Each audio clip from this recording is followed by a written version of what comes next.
हम लोग 9th class chemistry subject में chapter 1 is matter in our surroundings, ये चैप्टर हम लोगों का कंप्लीट हो गया लास्ट क्लासेज में। कुछ नए बच्चे हमारे साथ जुड़े हैं तो उनके लिए एक इस चैप्टर का मैं फिर से रिवीजन करना चाह रहा हूँ। रिवीजन स्टार्ट कर रहे हैं आज से। और आप लोग क्या कीजिएगा, जो नए स्टूडेंट्स हैं वो नोट्स वगैरह ले लीजिएगा अगल बगल से, उस नोट्स को मेकअप कर लीजिएगा। और रिवीजन करने जा रहे हैं आज। रिवीजन जितना पॉइंट करेंगे उतने पॉइंट का मैं क्वेश्चन के साथ रिवीजन करने जा रहा हूँ, यानी रिवीजन विथ क्वेश्चन। सबसे पहला टॉपिक हम लोग स्टार्ट किए थे कि मैटर क्या होता है। तो ये तो जूनियर क्लासेज का टॉपिक है, मैटर क्या होता है। हम लोग 5 क्लास 6 क्लास में इस चीज़ का स्टडी करते हैं। ये मैटर क्यों कहलाएगा? बस वेरी गुड, यही आंसर चाहिए कि भाई इसका खुद का अपना वज़न है, 5 ग्राम 10 ग्राम 20 ग्राम जो भी वज़न है इसका, और इस पूरे यूनिवर्स का इतना स्पेस, जितना इनका शेप है इतना स्पेस ये ऑक्यूपाई किए हुए हैं। दैट मीन्स कि ये क्या कहलाएंगे? What is matter? मैटर। तो मैटर का तो कोई प्रॉब्लम नहीं रहा। मैटर का मतलब क्या हो गया? वस्तु। उसको हम लोग सब्सटेंसेज के नाम से भी जानते हैं। मैटर है, वस्तु है, उसको हम लोग सब्सटेंसेज के भी नाम से जानेंगे। अगर हम मैटर की चर्चा करते हैं तो मैटर हैं, सब्सटेंसेज हैं, तो उस सब्सटेंसेज के 2 प्रॉपर्टीज़ होंगे। एक प्रॉपर्टीज़ क्या कहलाएगा? फिजिकल प्रॉपर्टीज़, और उस सब्सटेंसेज का प्रॉपर्टीज़ दूसरा क्या कहलाएगा? Chemical properties. तो फिजिकल प्रॉपर्टीज़ के आधार पे यदि हम मैटर को क्लासीफाई करेंगे तो वो क्या कहलाएगा? फिजिकल क्लासिफिकेशन ऑफ मैटर, यानी based on physical properties of matter. अब भाई फिजिकल प्रॉपर्टीज़ क्या हो गया? फिजिकल प्रॉपर्टीज़ क्या हो गए? तो आप इस चीज़ को देख रहे हैं, इसका वज़न तौले ना हम, तो तौलने के लिए क्या इसमें किसी तरह का कोई चेंजिंग करना पड़ा हमें? क्या कटिंग पटिंग करना पड़ा? नहीं। तो तौले तो क्या मालूम चला? इसका मास मालूम चला। क्लियर? अब इस चीज़ को हम पकड़े हुए हैं तो इसका कलर नीचे वाइट ऊपर ब्लैक आ रहा है। तो कलर जो प्रॉपर्टीज़ है इसका, इसको आइडेंटिफाई करने के लिए क्या इसमें किसी तरह कोई चेंजिंग करना पड़ा क्या? तो दैट मीन्स कलर। अब इसको हम टच किए हुए हैं। अगर काफ़ी हॉट होता तो हम इसको पकड़े हुए नहीं रहते, या काफ़ी कूल होता तो इसको पकड़े हुए नहीं रहते। ये नॉर्मल टेम्परेचर को इंडिकेट कर रहा है कि नहीं कर रहा है? तो क्या टेम्परेचर का इंडिकेशन के लिए, आइडेंटिफिकेशन के लिए क्या इसमें किसी तरह कोई चेंजिंग करनी पड़ेगी क्या? Temperature. Volume, what do you know about volume? Space occupy by any things known as volume. Area क्यू, भाई एरिया क्यू मेजरमेंट करने के लिए हमको इस सब्सटेंसेज में किसी तरह का कोई चेंजिंग करना पड़ेगा क्या? नहीं करना पड़ेगा। That means volume. अगर हम वॉल्यूम को बिना किसी चेंजिंग किए हुए इसका हम आइडेंटिफाई कर सकते हैं तो डेंसिटी क्या आइडेंटिफाई नहीं कर सकते हैं? मास पर वॉल्यूम बराबर डेंसिटी, तो डेंसिटी हो गया। अब आ जाइए, हम इसको देख रहे हैं कि भाई ये कितना लंबा है, कितना चौड़ा है, मोटाई लंबाई। इसको लेंथ मेजरमेंट करने के लिए क्या इसमें किसी तरह का कोई फेरबदल करना पड़ा हमें? तो लेंथ हो गया। और भी बहुत सारे प्रॉपर्टीज़ हैं। इस प्रॉपर्टीज़ को आइडेंटिफाई करने के लिए हमें इस सब्सटेंसेज में किसी तरह का कोई चेंजिंग नहीं करना पड़ा, तो उस प्रॉपर्टीज़ को क्या कहेंगे? कहने का मतलब है कि मैटर यानी कि सब्सटेंसेज का वो प्रॉपर्टीज़ जो आइडेंटिफाई करने के लिए उस मैटर में किसी तरह का कोई चेंजिंग नहीं करना पड़ा। इसके कंपोनेंट्स जो बने हुए हैं, जो पार्टिकल्स जो बने हुए हैं, अरेंज्ड है इसके अंदर में, उसके स्ट्रक्चर में क्या किसी तरह का कोई चेंजिंग किया हमने? दैट मीन्स कि मैटर के फॉर्मूलेशन में जिस चीज़ का बना हुआ है, मैटर के फॉर्मूलेशन में किसी तरह का कोई चेंजिंग नहीं हुआ, तो उस प्रॉपर्टीज़ को क्या कहेंगे? और फिजिकल प्रॉपर्टीज़ के आधार पे मैटर को अगर क्लासीफाई करेंगे हम तो उसको क्या नाम देंगे? फिजिकल क्लासिफिकेशन ऑफ मैटर के नाम से जानेंगे। और ये कितने तरह के हो जाएंगे? Physically solid, liquid and gas. ये हमारे लिए मेन स्टडी पॉइंट में आते हैं, सॉलिड, लिक्विड, गैस। आप हायर क्लासेस तक जाएंगे, अगर केमिस्ट्री लेंगे आप तो 11th में आपको गैस और लिक्विड के बारे में स्टडी करनी है, 12 में आपको सॉलिड के बारे में स्टडी करनी है। आप उससे आगे वाले क्लास में जाएंगे तो लिक्विड स्टेट बीएससी पार्ट 3 में लिक्विड स्टेट के बारे में आपको डीपली जानकारी दी जाएगी, और पीजी में जाएंगे आप तो गैसियस स्टेट के बारे में जानकारी दी जाएगी। लेकिन मॉडर्न कंसेप्ट में 2 और मैटर हैं जिसे कहा गया है plasma and boss Einstein condensate. वाह बेटा, आप लोगों को तो ये याद है, हम तो समझते थे कि याद नहीं है। अब मेरे साथ आप बोल रहे हैं, कैसे बोल रहे हैं आप? चलिए ठीक है। अब ये हो गया फिजिकल क्लासिफिकेशन ऑफ मैटर, कोई प्रॉब्लम इसको समझने में। अब हमने क्या किया बेटा, इसको हम लाइटिंग कर दिया, जला देते हैं, बर्न करते हैं। तो ये जलाएंगे, प्लास्टिक है, ये गल करके टुकड़ा इसका जलेगा, नीचे गिरेगा, धुआं निकलेंगे, गैस निकलेंगे, काला कलर का पार्टिकल भी निकलेगा। ये धीरे धीरे जलते जलते जलते जलते ये समाप्त हो गए।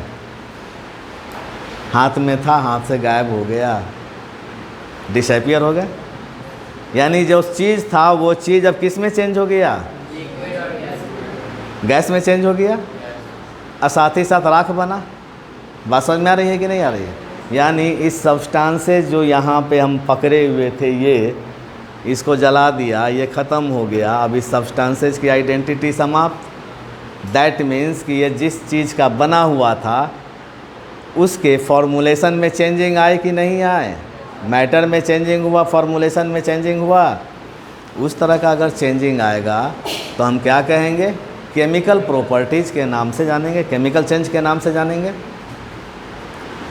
लास्ट क्लासेज में हमने बेस्ट एग्जांपल के रूप में कोयला को लिया था, याद है?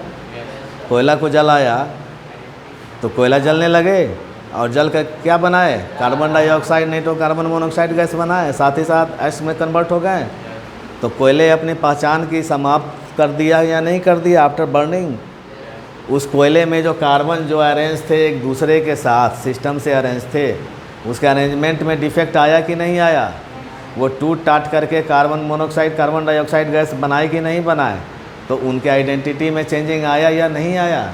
जब आइडेंटिटी में चेंजिंग आया, that means this properties of matter is known as chemical properties. और केमिकली मैटर को जो क्लासीफाई किया गया है वो क्या बोला गया है? Chemical classification. तो केमिकल क्लासिफिकेशन अगर होगा ऑफ मैटर तो क्या करेंगे? कितने तरह के हो जाएंगे? एक प्योर सब्सटेंस और दूसरा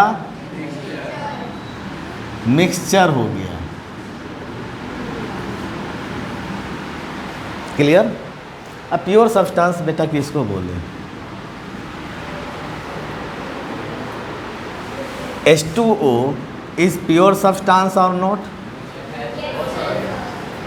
NaCl is pure substance or not? Hydrogen is pure substance or not? Sodium is pure substance or not?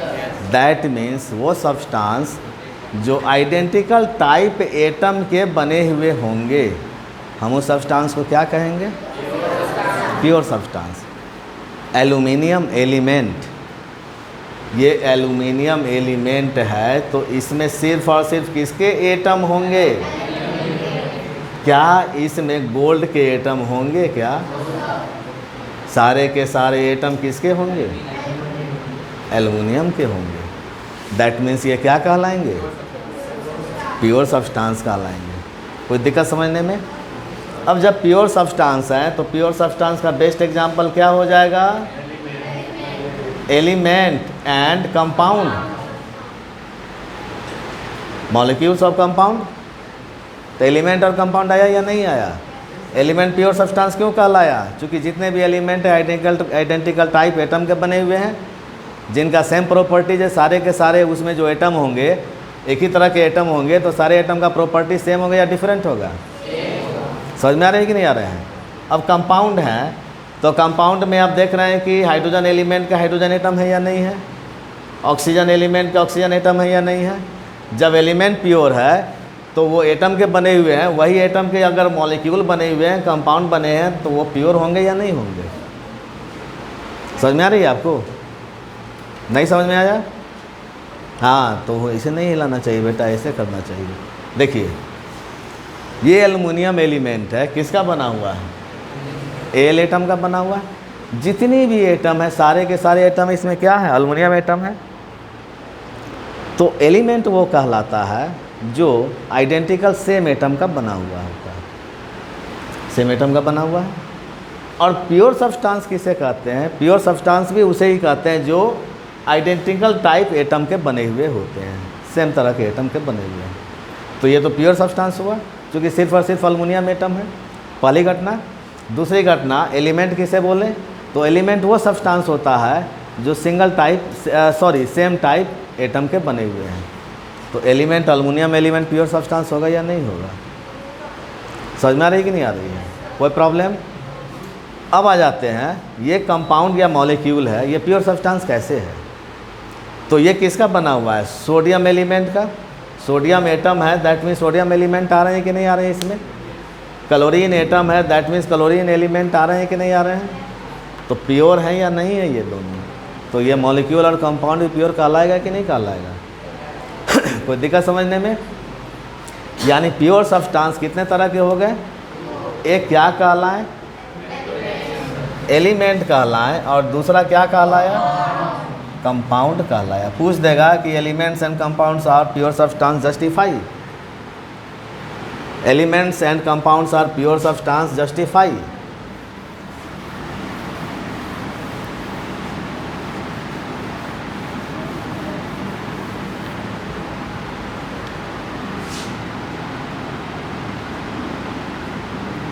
What is matter? Any problem?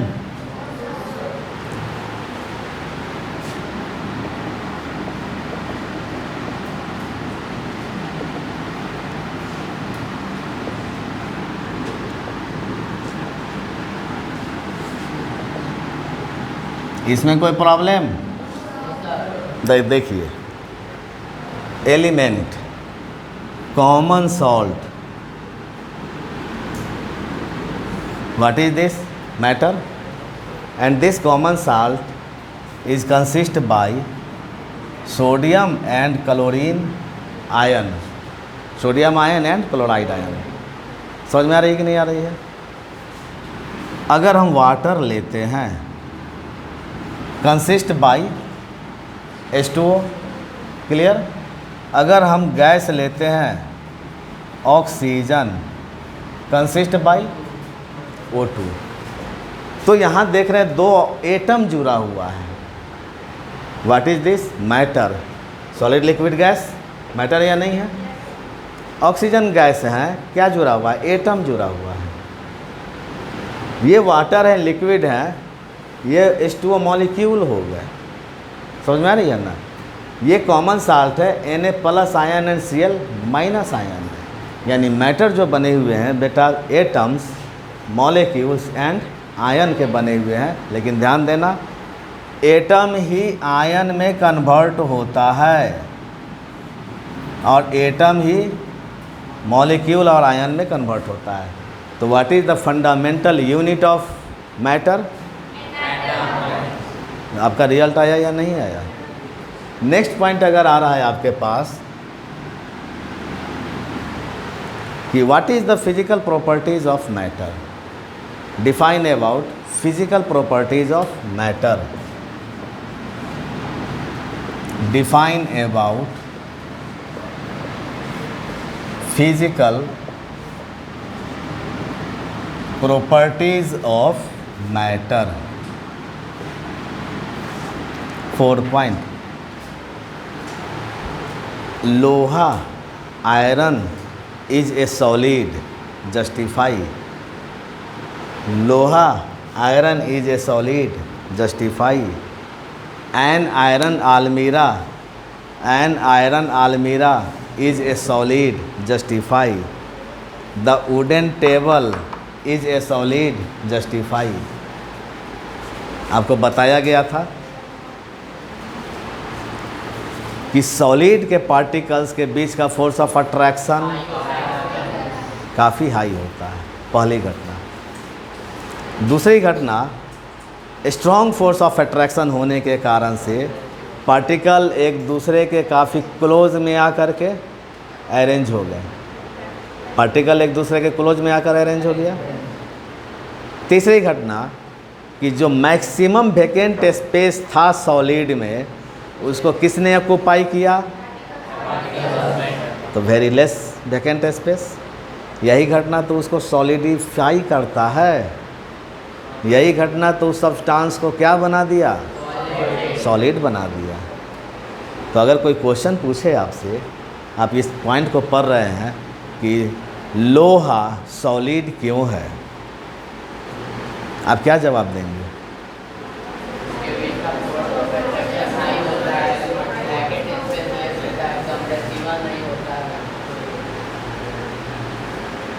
Yes, compressible भी नहीं है। ये सब प्रॉपर्टीज आप उसके पक्ष में डालेंगे ना भाई। आप उसका कुछ गुण बताइएगा कि नहीं बताइएगा? तो बस यही सब गुण बता देनी है। Clear? Iron is a solid,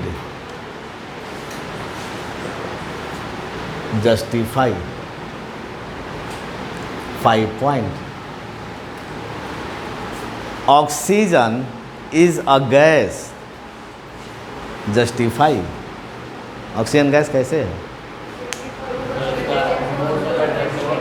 तो जो सॉलिड के बारे में जिस गुण की चर्चा आपने किया, वही गुण आप गैस के बारे में बताइए कि भाई गैस के जो पार्टिकल्स हैं उसके बीच का फोर्स ऑफ अट्रैक्शन कम होता है, सो दैट क्या कहते हैं, इंटर पार्टिकल स्पेस क्या हो जाता है? बहुत ज़्यादा हो जाता है। और पार्टिकल स्ट्रांगली हेल्ड अप नहीं किए हुए रहते हैं, पार्टिकल का नेचर मूवेबल हो जाता है।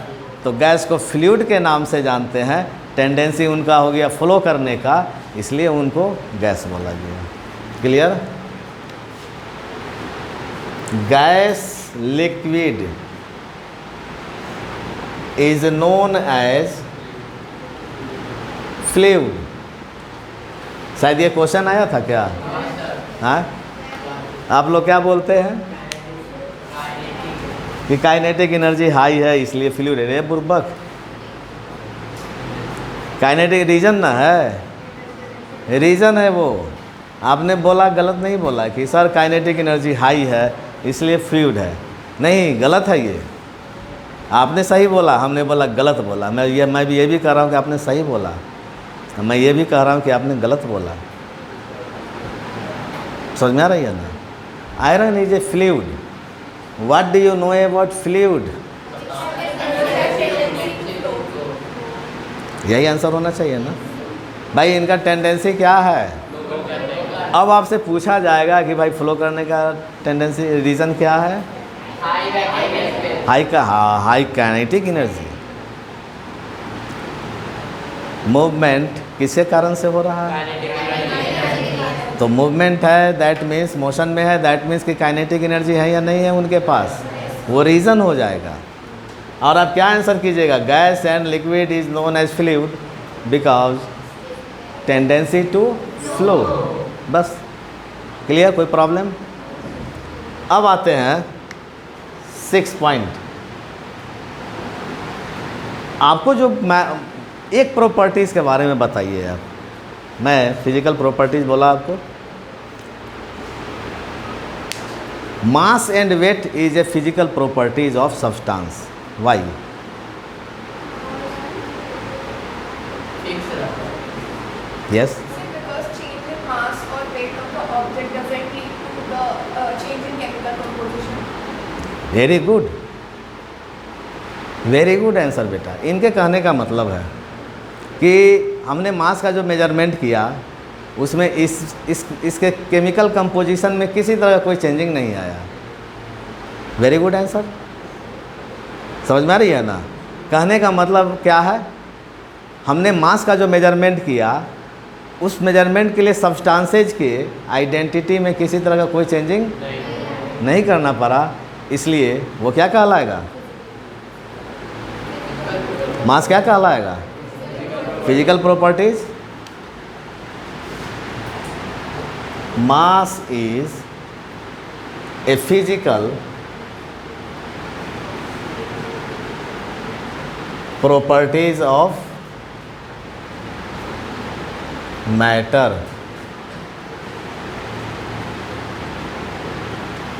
justify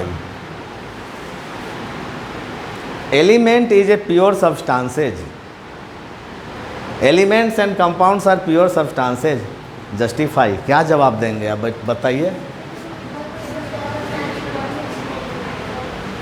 हाँ,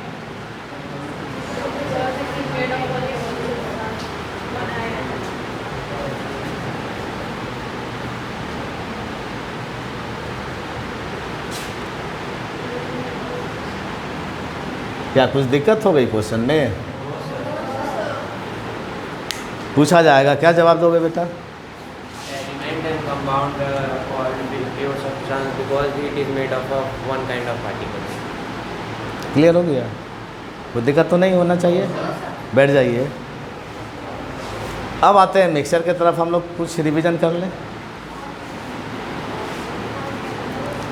मिक्सचर का जब क्या हुआ नहीं सुनाई दे रहा है? मेरी बात नहीं सुनाई दे रही है? हाँ, अच्छा, वो जो बोला वो नहीं सुनाई दिया, धीरे से बोला होगा, हम सुन लिए ना।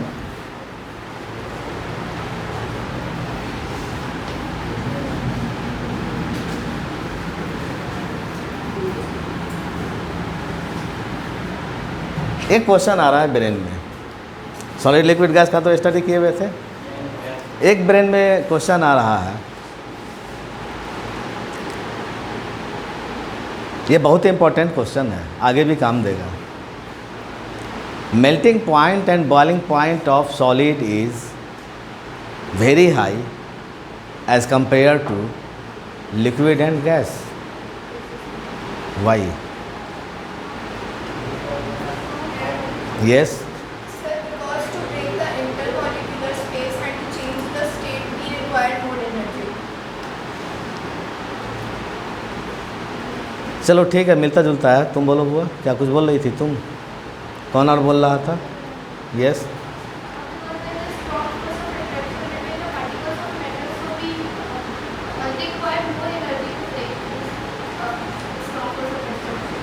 वेरी गुड, बैठ जाइए। आपका भी आंसर सही गलत नहीं है, सही है आपका। ये उनका आंसर एकदम क्लियरफाई कर रहा है, आपका भी कर रहा है। वो एक अलग लैंग्वेज में बोली है, वो उनका बोलने का है क्या कि जो सब सॉलिड के जो पार्टिकल्स होते हैं उसके बीच का फोर्स ऑफ अट्रैक्शन क्या है? काफ़ी स्ट्रॉन्ग फोर्स ऑफ अट्रैक्शन है, और स्ट्रॉन्ग फोर्स ऑफ अट्रैक्शन को ब्रेक डाउन करने के लिए हाई अमाउंट एनर्जी उनको प्रोवाइड किए जाएंगे, तब वो ब्रेक डाउन होंगे। That's why the melting point and boiling point of solid is very high. Clear?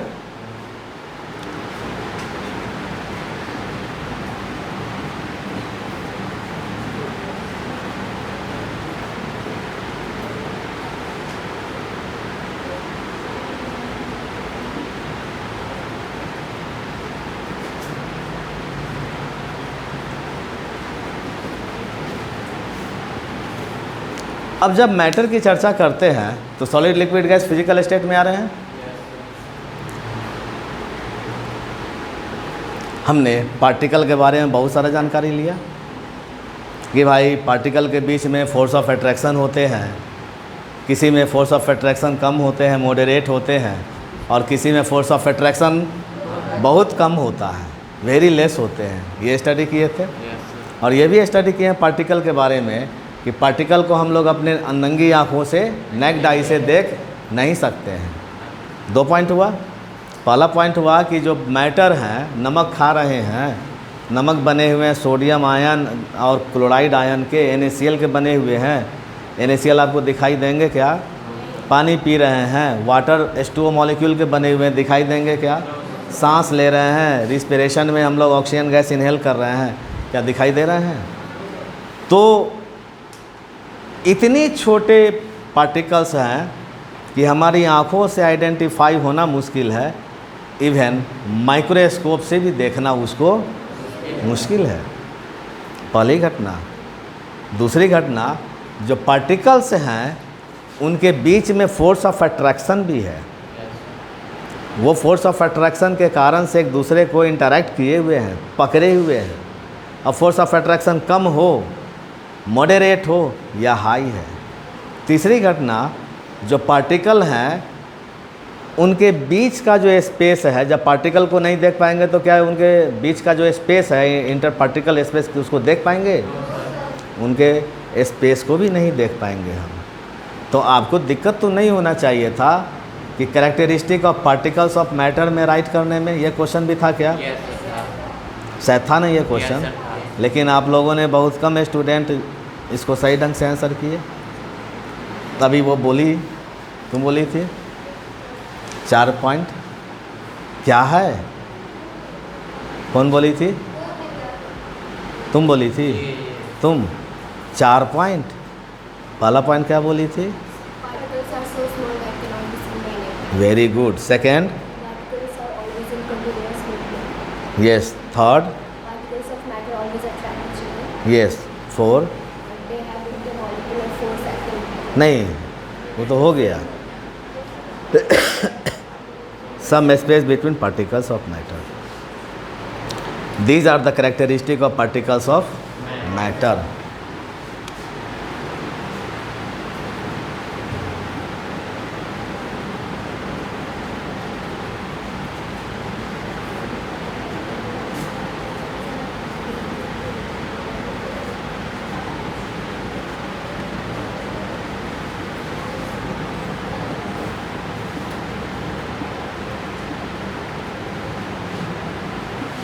अब एक ब्रेन में बात आ रही है, हमें बुखार लगी, बुखार लग गई हमें, शरीर मेरा तप रहा है, हाई टेम्परेचर फील कर रहे हैं। क्लियर? तो क्या ये मैटर है? Fever? Fever is a matter? काहे भाई? हाँ, स्पेस ऑक्यूपाई नहीं कर रहा है, ब्रेन में तो आ रही है। ब्रेन के कुछ स्पेस को तो ऑक्यूपाई किया। मास भी नहीं है। वो क्या है? फीलिंग है ना। तो फीलिंग जो चीज़ होंगे वो क्या कहलाएगा? नॉन मैटर कहलाएंगे। पेन, दर्द हो रही है हमें, दैट इज़ क्या है? Non matter. ये थॉट है, अंदर की सोच हो रही है, समझ में आ रही है ना? तो लव हो गया, पेन हो गया, फीवर हो गया, फीलिंग हो गया। ये सारे के सारे क्या है? ये इंटरनल फीलिंग है ये। तो इंटरनल फीलिंग जो होगा वो मैटर नहीं होगा। क्लियर?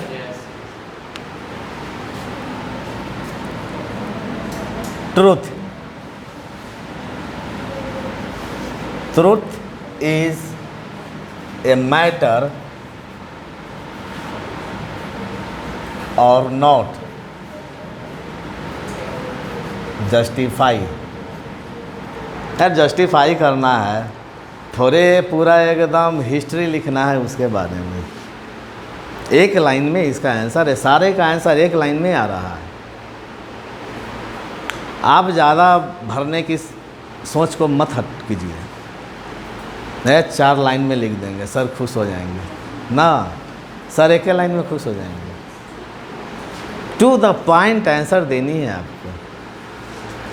अब पुराना ज़माना चला गया, भरा ही था विद्यार्थी, 4 पेज में एगो 2 नंबर के क्वेश्चन आधा पेज में लिख देली चिट्ठी के तरह। सब ना करे के हैं, टू द पॉइंट आंसर चाहिए। खराब वो करेंगे, ए बे ते नहीं करनी है, ऐसा एकदम नहीं, टू द फ्रैंक। हमें वर्बल भी चाहिए इसका। वर्बल आपके क्वालिटी को डेवलप करेगा।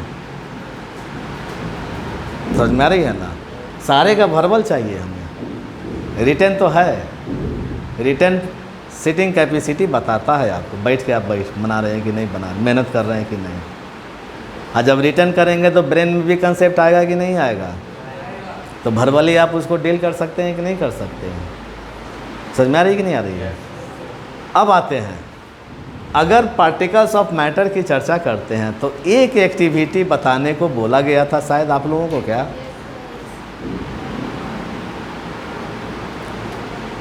कि particles of matter are so smallest that can't be seen by naked eye. Justify this statement with an activity. था ये क्वेश्चन? एक्टिविटी देनी थी बेटा। कोई बच्चे जो हैं सो पानी में चीनी को घुसेर करके उसका जवाब दे रहे हैं। कोई बच्चे जो हैं सब पानी में नमक को घुसेर करके उनका जवाब दे रहे हैं। ये क्या जवाब देने का सिस्टम है?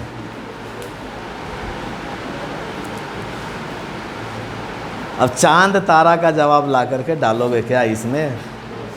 तो भाई आपको टू द पॉइंट एक्सप्रेस करनी है कि पार्टिकल जो होते हैं, मैटर जो होते हैं, वो पार्टिकल के बने हुए हैं। कैसे आप बताइएगा कि हम पार्टिकल को देख नहीं सकते हैं, लेकिन उसको फील कर सकते हैं कि नहीं कर सकते हैं? क्या जी? उसके लिए हमने किया, चलो ठीक है तुम्हारा ही बात लेते हैं। पानी में पोटेशियम परमैंगनेट को डाल देते हैं, कलर पर्पल हो गया। पानी में कॉपर सल्फेट को डाल देते हैं, कलर ब्लू हो गया। पानी में आयरन सल्फेट को डाल देते हैं, ग्रीन कलर हो गया। पानी क्या था? कलरलेस था। हमने एक छोटा सा टुकड़ा कॉपर सल्फेट का डाल दिया, कुछ ही सेकंड के बाद हमने सॉल्यूशन का कलर देखा, उस पानी का कलर देखा कि कॉपर सल्फेट डालने के बाद ब्लू कलर का आ गया। समझ में आ रही कि नहीं आ रही है? ये क्या बता रहा है कि वो कॉपर सल्फेट के वो जो कॉपर सल्फेट है उसी के कारण से ना पानी का कलर जो है सो ब्लू हुआ। वो क्या बताता है कि कॉपर सल्फेट पानी में जाने के बाद उनके पार्टिकल यूनिफॉर्म कंडीशन में होमोजीनियसली डिस्ट्रीब्यूटेड हो गए पानी में चारों तरफ। देन पानी का कलर क्या हो गया? चेंज हो गया ना। हमने ये नहीं बोला था कि आप उसको एकदम लंबा चौड़ा एक्सपेरिमेंट कीजिए। सैंपल 1 लेते हैं, सैंपल 2 लेते हैं, सैंपल 3 लेते हैं, इसका सॉल्यूशन इसमें डालते हैं, इसका सॉल्यूशन इसमें डालते हैं, लास्ट में जो कंक्लूजन दे रहे हैं कि सारे का कलर जो है सब पर्पल कलर आ रहा है। ऐसा किए, deep purple colour, light purple colour, very light purple colour. ये तो समझने की बात है बेटा, आपको जस्टिफाई करनी है। तो लंबा चौड़ा लिखने की क्या ज़रूरत है? वही तो जस्टिफाई हो गया। तो पानी का कलर कलरलेस था, हमने उसमें कॉपर सल्फेट का पार्टिकल डाला, कुछ ही सेकंड के बाद पानी का कलर पर्पल कलर हो गया। क्लियर? शो कर देना है कि ये बताता है कि कॉपर सल्फेट, पोटेशियम परमैंगनेट, जिसका एग्जांपल लें आप, आयरन सल्फेट, ये पार्टिकल्स के बने हुए हैं और ये पार्टिकल होमोजीनियसली डिस्ट्रीब्यूटेड हो गए लिक्विड में, तो उनका कलर चेंज कर दिया। This activity so that particles are consist by matter is consist by particles, that particles can't be seen by naked eye, but we can express and feel about the present tense of particles. क्या इतना 2 line में लिखना क्या कठिन बात है क्या? तभी बोल रहे हैं उस समय क्या हो गया था। हो जाएगा ये answer. Yes.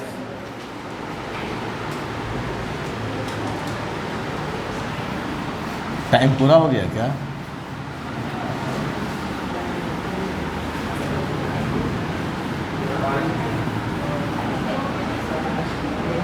Eleven number question,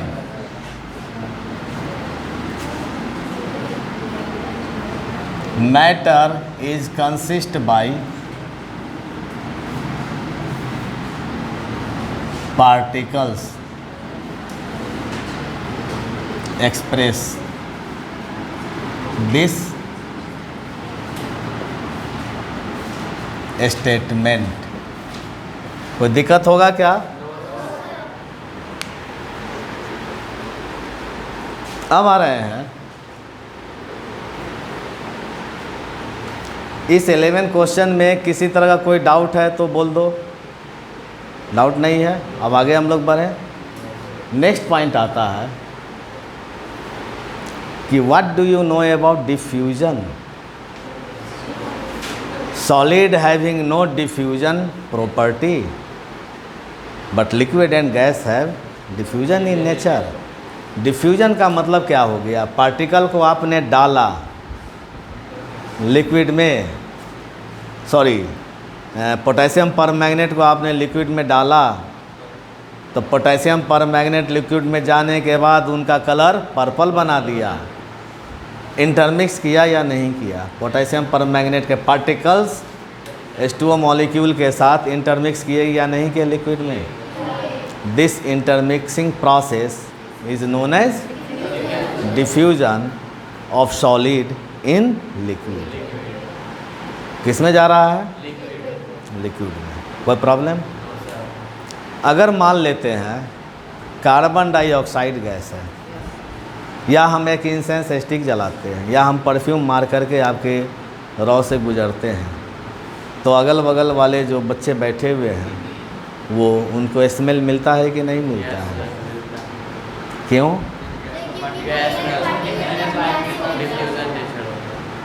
gaseous particle जो स्प्रे से निकल रहे हैं एयर में इंटरमिक्स हो रहे हैं कि नहीं हो रहे हैं?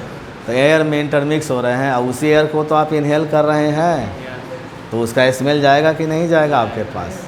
कोई दिक्कत समझने में? तो express about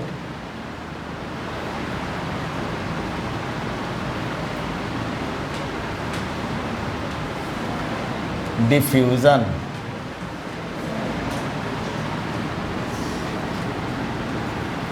right an activity of diffusion of solid in liquid. Right an activity of diffusion of gas in liquid बताया गया था या नहीं? कार्बन डाइऑक्साइड कोल्ड ड्रिंक्स में है या नहीं है? और डिफ्यूजन नेचर है या नहीं? इंटरमिक्स है या नहीं? हाई प्रेशर के ऊपर डाला गया है, तो आप इस एक्टिविटी को एक्सप्रेस कर सकते हैं कि नहीं? क्लियर हो जाएगा। Write an activity of diffusion of gas in gas. Oxygen gas that is colourless, nitrogen dioxide gas that is brown in color,